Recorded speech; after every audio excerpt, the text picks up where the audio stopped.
Similar to the running back video, I'm not going to sit here and say you can't draft any of these guys. Actually, at the end of the video, there are a few targets that we want to talk about. But nonetheless, what we can say is all these receivers have one thing in common. They have all gotten significantly worse for 3 straight seasons. They've declined from 2021 to 2022. They've declined from 2022 to 2023. Now, of course, 2024 is a mystery. I'm going to do my best to try to figure out what's going to happen. But Devonte Adams is a good example here where I'm not too optimistic. Because if you are looking at Adams, and this is a wide receiver that, while yes, I do want to give him his flowers, one of the best fantasy receivers we've had over the past decade. And I mean, trust me, I've loved drafting Devonte Adams for years and years and years.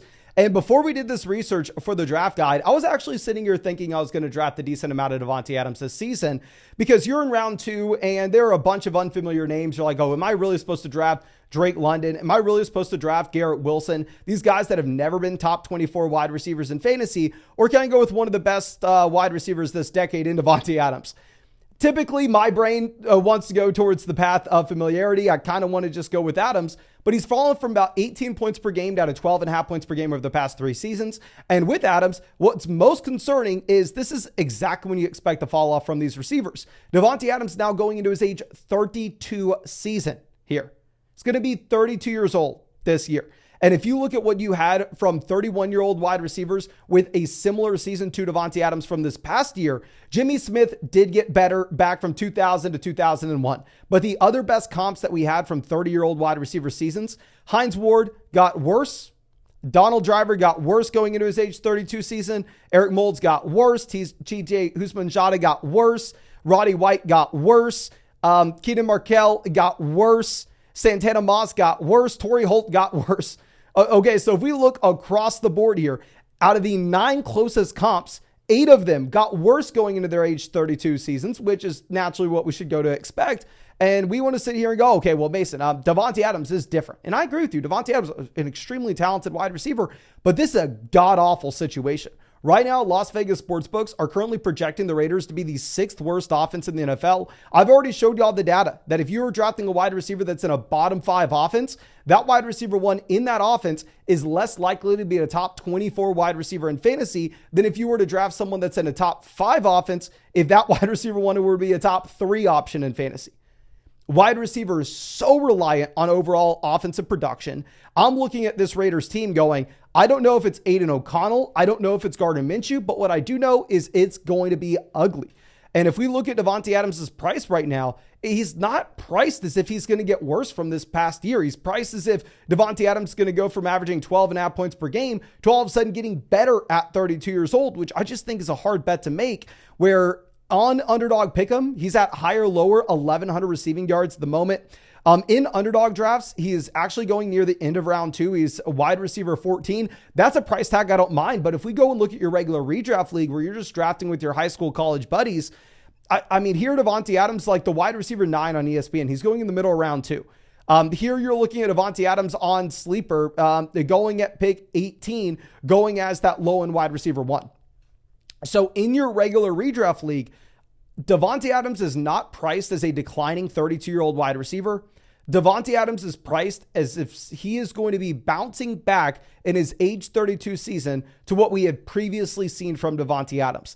And I would be all in if this was an offense that was adding Aaron Rodgers. If this was an offense adding Kirk Cousins. Like you look at Drake London, Garrett Wilson, we're projecting them to get a lot better, but it's because the offense is supposed to get a lot better. I don't think that's going to be the case with the Raiders. On Underdog, I'm okay if you draft them at wide receiver 14. But if you're in your regular redraft league, to draft them as a top 10 wide receiver, I think you're paying up for the name brand, where I love the guy. I'm rooting for him. The situation in the age is probably doesn't give him the same type of upside that you'd have with some of these other options. Now let's go over to a little bit of a younger option. Obviously not as good of a player. He is a lot cheaper. T. Higgins has also gotten worse for 3 straight seasons. He's gone from 13 points per game down to 11.5 points per game, down to 9.5 points per contest. Now, T. Higgins, much younger, going into his age 25 season here. And what's going to be different with T. Higgins, and while I'm willing to go out on a limb and say, you know what, draft the dude, is T. Higgins in his overall situation should dramatically improve going into this next season. If we look at current projections from Las Vegas sportsbooks, you actually have the Cincinnati Bengals as a top 10 offense this year, closing in on a top 5 offense in total projections. And the reason is simple. Joe Burrow was not healthy last year. Joe Burrow should be healthy this season. If you look at 2021 and 2022 and only include the games where T. Higgins played 80% or more of snaps, aka the games that T. Higgins was healthy, he was a low-end wide receiver 1, high-end wide receiver 2 from a consistent perspective. Now the offense is supposed to be as good as it was back then. It looks like T. Higgins is locked in. And Tyler Boyd is now gone from this offense, potentially boosting the target share for Higgins. I know they draft Jermaine Burton, but right now it looks like he may not even be guaranteed to get that slot job. So I think Higgins going to get a bump with his overall offensive efficiency and the total points scored in Cincinnati. So if I'm looking at him at wide receiver 29 currently in drafts on Underdog, going in round 6 in your redraft league on ESPN, going in round 5 of your redraft league on Sleeper, I actually think despite T. Higgins declining for 3 straight seasons, we can almost excuse this away because of the Joe Burrow injury. And there's a clear path to how the situation's changing for the better.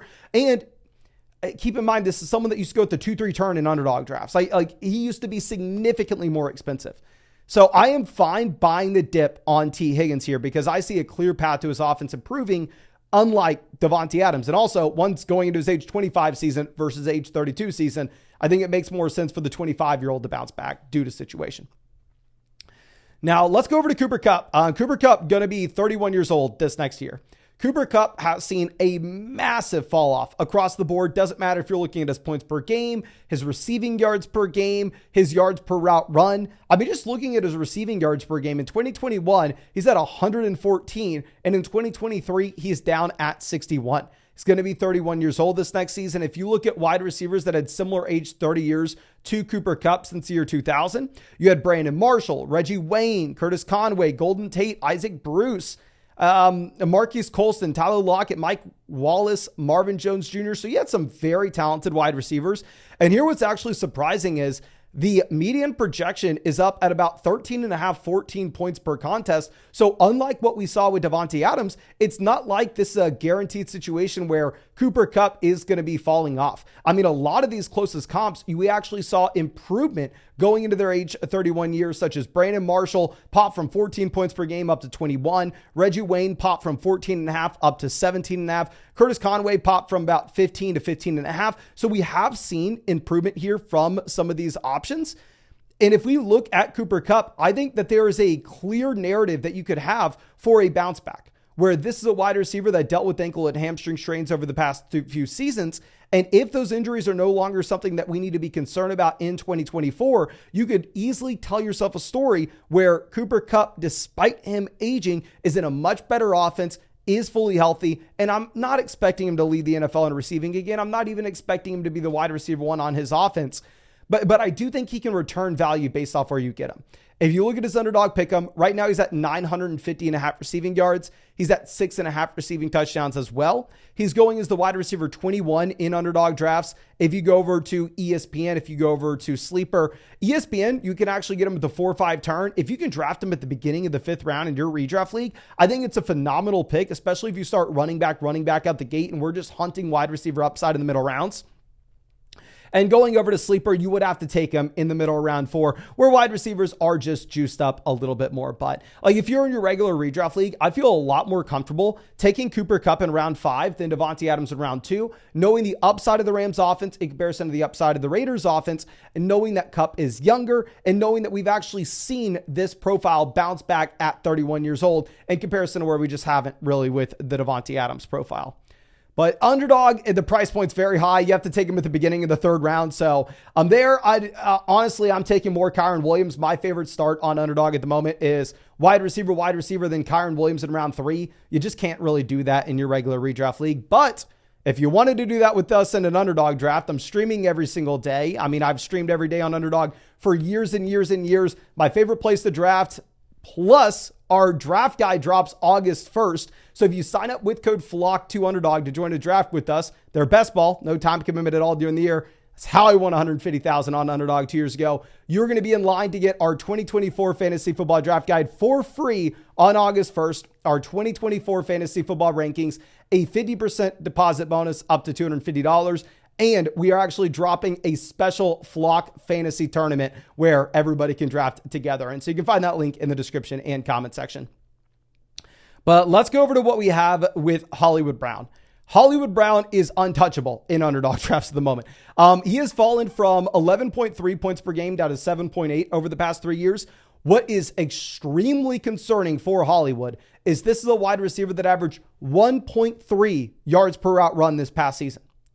1.3 yards per route run is at the very bottom of the NFL. Now, what is obviously changing here is Hollywood Brown is going to be playing with a much better quarterback this season than he's ever played with. He will have Patrick Mahomes. At the moment, the Chiefs project out to be a top 5 offense in the NFL. That looks like a very safe projection. My issue with Hollywood is the price point, because he has been very, very bad. You are having to assume that he dramatically improves in 2024. I would be a little more optimistic about this if we looked at the team investment that this team had into this wide receiver core, and we saw the Chiefs have to give Hollywood Brown the Calvin Ridley contract, where Calvin Ridley gets paid $72 million to go over to the Tennessee Titans. And I'm pretty confident that Ridley's going to be a big portion of the Titans' offensive plans this season. But if you go ahead and if you look at Hollywood Brown's contract, it's not $72 million. It's not $62 million. It's not $52 million. It's not $42 million. It's not $32 million. It's not $22 million. It's not $12 million. It's $7 million. Now, obviously, I would be very happy with $7 million, but for an NFL wide receiver perspective, it's not really a deal that indicates that you're guaranteed to have some massive role in this offense with the plans of this team. This feels very similar to the Juju Smith-Schuster situation, with Juju leaving Pittsburgh to go over to Kansas City a few years back. This is a team that has Rashee Rice going into year 2. Rice has not been suspended yet. This is a team that has Kelsey. This is a team that drafts Xavier Worthy in round 1, where Worthy, yes, has a low floor, but it's not like he ran 1.3 yards per route run in the NFL this past season. So right now, where Hollywood Brown has an ADP of 53 on Underdog, he is undraftable. I have not taken him at all. Give me Dalton Kincaid. Give me Mark Andrews. Give me Josh Jacobs. Hell, give me Jaden Reed if we really need a wide receiver at this point. Now, going over to your regular redraft leagues. ESPN, take him. I don't care. He is pick 101 in your ESPN league. So if you wanted to go get him, throw him on your bench and go, what if the offense changes and all of a sudden we get a massive, massive Hollywood breakout? You go ahead and you do you at that price point. It's realistic. Going over to Sleeper, it's a little bit tougher. There, Hollywood Brown is going at pick 79. What's nice to see is he's actually going right in between Xavier Worthy and Rashee Rice, which is personally how I think it should be. So, wildly different price points depending on the platform you're playing on. Underdog, there's no reason to take him with where he's currently going. Give me Rice, give me Worthy much later. Give me an elite tight end with that pick. In your regular redraft league, if you're going to get him in the 9th round, go for it. But yeah, just please, for the love of God, don't be taking him at the 4 or 5 turn. Now going over to Tyler Lockett. Lockett is a wide receiver that I want to classify as a high floor, low ceiling option. He's going into his age 32 season. He's fallen from about 13 points per game down to 9.5. The assumption is that Jackson Smith-Njigba is going to have a larger role and take more targets going into this next year. Now, good news for Lockett is a lot of people are expecting the Seattle Seahawks, with this change in coaching staff, to go out there, run a lot more 3 wide receiver sets, to just have more passing volume to go around all around in Seattle. So with that being said, like if you're in a best ball draft where if you draft Tyler Lockett as the wide receiver 52 and he pops up as the wide receiver 30, phenomenal pick, and he will print money on Underdog. The issue is in your regular ESPN redraft league, in your regular sleeper redraft league, say hypothetically you take Tyler Lockett as the wide receiver 52 and he comes out and he's the wide receiver 40 instead. Does that make a difference for you? No. You're going to be able to just cycle through that production easily. What I would rather do in your ESPN draft, what I'd rather do in your sleeper draft, is I'd rather take somebody in that range that I think maybe has a little bit of a higher ceiling, even if they have a lower floor overall. Like an example of that in your sleeper draft, I would way rather take someone like Chase Brown, where I could see realistically us cutting Chase Brown 3 weeks into the season. But also, it's a possibility that 3 weeks into the season, Chase Brown's the starting running back, one of the best offenses in the league.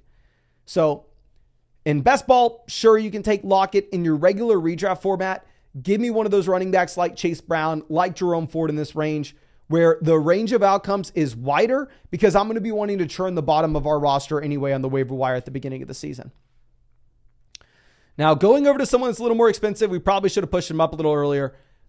We have Chris Godwin here, declining from about 14 points per game down to about 10 points per game over the past 3 seasons. Now, the saving grace for Godwin, he's not super old. Chris Godwin drafted in 2017, but was like 20 years old coming out of Penn State. So the guy's only 28 years old this next season. If you look at the historical comps for the wide receivers that had similar age 27 years, you had 2 instances of players getting better, 28 with Mike Wallace and Devontae Parker. You had a few instances of players staying about the same, such as Odell Beckham Jr. And then you had a bunch of guys getting much worse. You had Drew Bennett getting much worse, Zay Jones, Brian Hartline, Jerry Porter, and Chris Godwin, Terry McLaurin, to be determined. We'll see what happens. I don't think Godwin's going to get much worse from where he was this past season. This coaching staff has indicated a few positive things about Chris Godwin. It seems like Godwin may end up getting more utilization in the slot this season, or if Godwin gets moved over to the slot, it would be much easier to project him to go out there and have a really nice target share overall this next season. It seems like Godwin's just better used in the slot from a fantasy perspective. But also, I know a lot of people are excited that you have the new coaching staff in Carolina, which maybe this isn't a great Tampa offense. Right now, Vegas sportsbooks are projecting them to average about 21.8 points per game, which should be one of the worst offenses in the NFL. Not the worst, but on the worst side. Mike Evans is almost guaranteed to be the number 1 target. Godwin's the wide receiver 36 in underdog drafts. Completely fine price point. I think you can take Godwin at wide receiver 36. I wouldn't be surprised at all if we get positive touchdown regression. He's the wide receiver 20. ESPN, he's going at 73 overall. Sleeper, he's going at 78 overall. I think his price point's probably best on Sleeper for a team that you decided to go running backs, possibly an elite tight end, and possibly an elite quarterback in the early rounds. But I think that should be it. Like I said, I don't want it to be seen as me saying you can't draft any of these players that are on the decline. I just need to see a path for a reasonable bounce back. So if we look at the case of T. Higgins, we can say, oh, Joe Burrow being healthy gives us a reasonable case for a bounce back. In the case of Cooper Kupp being healthy gives us a reasonable argument for a bounce back. In the case of someone like Devonte Adams, we could have had that situation for a bounce back if we were to get better quarterback play. But a declining wide receiver going into their age 32 season where nothing has fundamentally changed in their offense is probably not someone you're going to be drafting in the middle round 2. But I think that's all I have for you. Really do appreciate you. Really hope you have a great day. And 2 things. I hope I get to see you in the live stream tonight and draft with you. Use code FLOCK on Underdog. Link in the description, link in the comment section. Second thing is we have our Flock Fantasy Meetup. I will be there. A ton of other fantasy football YouTubers will be there in Austin, Texas, August 22nd. Super excited. Tickets are super cheap. I just needed to sell tickets so we could tell the venue how many people are going to be there. But if you want to hang out with me, hang out with a bunch of other fantasy football fans, check out flockfantasy.store. And yeah, super excited to hang out with you then. But thank you. Appreciate you. And hope we get to see you either in a live draft or at the meetup.